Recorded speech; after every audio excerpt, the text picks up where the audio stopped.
She left Hollywood to become a princess, but her car didn't follow the script. Grace Kelly's royal fairy tale ended in a twisted wreck at the bottom of a cliff. And she wasn't the only one. What is it about fame that always drives too fast? He was told not to drive that day. He laughed. James Dean was just 24 when he slid behind the wheel of his silver Porsche Spyder, a car he nicknamed Little Bastard. On his way to a race in California, a Ford sedan turned across his path at an intersection. Dean never had time to brake. The impact crushed the car and ended his life instantly. What made the tragedy eerie was how many people claimed to have warned him, including actor Alec Guinness, who called the car sinister just a week prior. Dean's death was more than a crash. It was a cultural rupture. He had only starred in 3 films, but his rebel image had already lit a fuse. After he died, his legend only grew, along with the market for that cursed car's scattered remains. And just when you thought Hollywood had learned its lesson behind the wheel, another star lost control.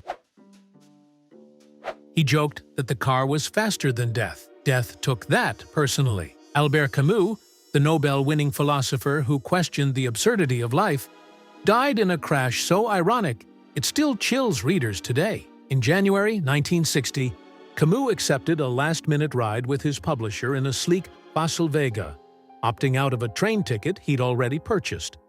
That unused ticket was found in his coat pocket, untouched, like a cosmic joke with no punchline. The car veered off a quiet French road and slammed into a tree.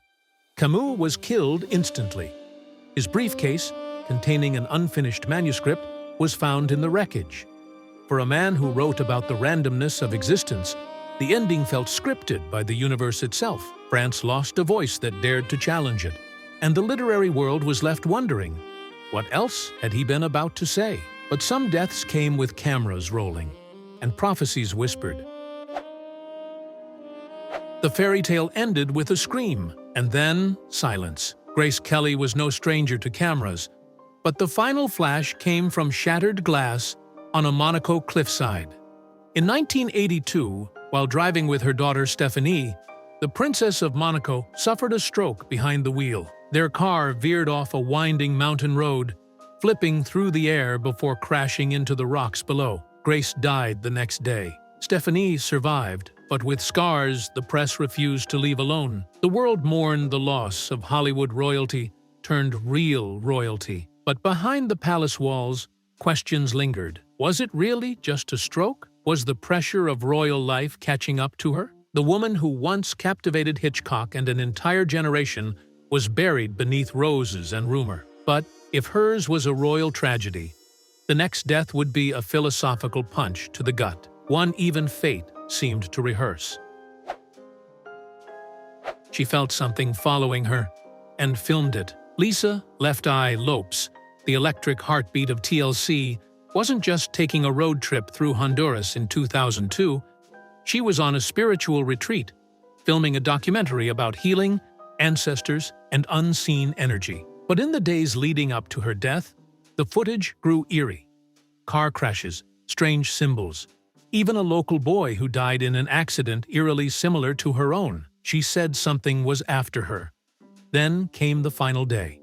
Driving an SUV with friends, Lisa swerved to avoid a truck, lost control, and the vehicle flipped. She was thrown from the car and killed instantly. The camera, still rolling, captured her final moments. The footage was later released. Fans watched in disbelief as her voice faded, but the feeling remained. Something darker had been chasing her all along. And yet, it wasn't the paparazzi or the pressure that made the next crash unforgettable. It was what followed. The world stopped and never truly started again. Princess Diana's death in 1997 didn't feel real, not to her fans, not to the millions glued to televisions across the globe. Fleeing paparazzi through the Pont de l'Alma tunnel in Paris, Diana's driver lost control at high speed.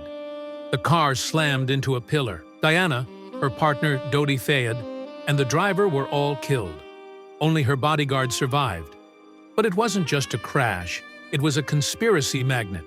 Rumors of sabotage, whispers about the royal family, questions that still haven't settled. Diana had once been the people's princess. Now, she was their martyr. The royal family stayed silent. The public did not. Mourners flooded Kensington Palace with flowers. Tabloids flipped from obsession to regret. A nation held its breath and realized it was grieving more than just a princess. But while Diana's crash made headlines, others died in silence and stayed buried in cult obscurity. She starred in a horror film, then died in one. Jill Banner wasn't a household name, but to cult cinema lovers, she was unforgettable. Her performance in Spider Baby made her a twisted icon, haunting, childlike, and strangely magnetic. After years away from the spotlight, she was finally poised for a comeback. But in August 1982, while driving through North Hollywood, her car was struck by a truck. The impact crushed the vehicle. Banner died from her injuries shortly after. There were no scandalous headlines, no global mourning, just a brief obituary and a few shaken colleagues. Director Jack Hill called her a rare soul, gone far too soon. The industry barely blinked, yet to fans of offbeat horror, her death felt like a cursed ending to an already surreal story, a final frame that came too early and too quietly. But if Banner's death was overlooked, the next one hit like a punchline the universe refused to deliver. The man who screamed for a living died whispering. Sam Kinison made his name yelling into microphones. Raw, relentless, and completely unfiltered. But in April 1992, on a lonely stretch of highway in the California desert, silence found him first. He was driving to a sold-out gig when a 17-year-old drunk driver swerved into his lane. Kinison's car took the full hit. He staggered out of the wreck, bleeding but conscious. Witnesses say he looked confused, almost as if arguing with something no one else could see. His final words, "I don't want to die, but why now?" Moments later, he collapsed. Kinison had cleaned up his act. He had just gotten married. He thought he'd outrun the chaos of his youth, but fate had different plans. The comedy world reeled. His voice, once deafening, was gone overnight. And while Kinison's death felt cruel, the next one was worse, because no one else was even in the car. He wasn't speeding. He wasn't drunk. He didn't even forget to put the car in park. Anton Yelchin was just stepping outside to check his mailbox. The 27-year-old Star Trek star had parked his Jeep Grand Cherokee on a slope in his Los Angeles driveway. What he didn't know was that the gear shifter, infamous for a faulty design, had slipped into neutral. The car rolled backward silently, pinning him against a brick post and his security gate. He died within minutes, alone, trapped. The news blindsided Hollywood. Yelchin was a rising talent, versatile, poetic, strange in the best way. He had just wrapped multiple projects, including a horror film that eerily dealt with death and entrapment. His parents sued Fiat Chrysler. The company issued recalls, but it was too late. There were no drugs, no speed, no mistake, just a slow, silent death, delivered by the very machine he trusted. Others weren't so lucky. Some never even saw it coming.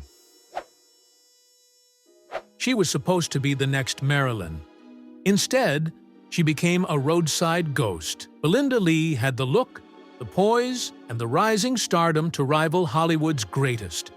A British actress taking Europe by storm, she was a favorite among Italian filmmakers. Magnetic on-screen, ambitious off it. But in March 1961, while on the road to Los Angeles, her car lost control near San Bernardino. It rolled violently, ejecting her from the vehicle. She died at just 25. The news barely made headlines in America. Her studio shelved footage. Projects were quietly recast. It was as if she'd been erased mid-scene. Yet in Europe, she was mourned as a fallen icon, cut down at the very edge of breakthrough. Her beauty stayed frozen in celluloid, her promise never fulfilled. In another timeline, she might have been on a postage stamp, but not even stars in full bloom are safe, especially when speed becomes the stage. He lived for speed and died watching it burn. Paul Walker made a career out of fast cars, but it wasn't a stunt double or movie explosion that ended his life. In November 2013, he stepped into a Porsche Carrera GT, one of the most unforgiving supercars ever built. He wasn't driving. His friend was. But within minutes, they were gone. The car veered off the road in Santa Clarita, slammed into a tree, and burst into flames. Walker's death felt like fiction. He was in the middle of filming Fast and Furious 7. Fans assumed it was another hoax, until the studio confirmed the loss. Production halted. His final scenes were completed using brothers, body doubles, and digital trickery. The irony was brutal. A man who helped glorify speed was claimed by it, off camera, with no second take. And just like that, the franchise survived. But the family at its core never fully did. They chased dreams at 90 miles an hour, and for some, the road simply didn't bend. Fame made them larger than life, but death reminded us how fragile even legends can be. If their stories moved you, don't just vanish. Subscribe and help us keep their memory racing through time.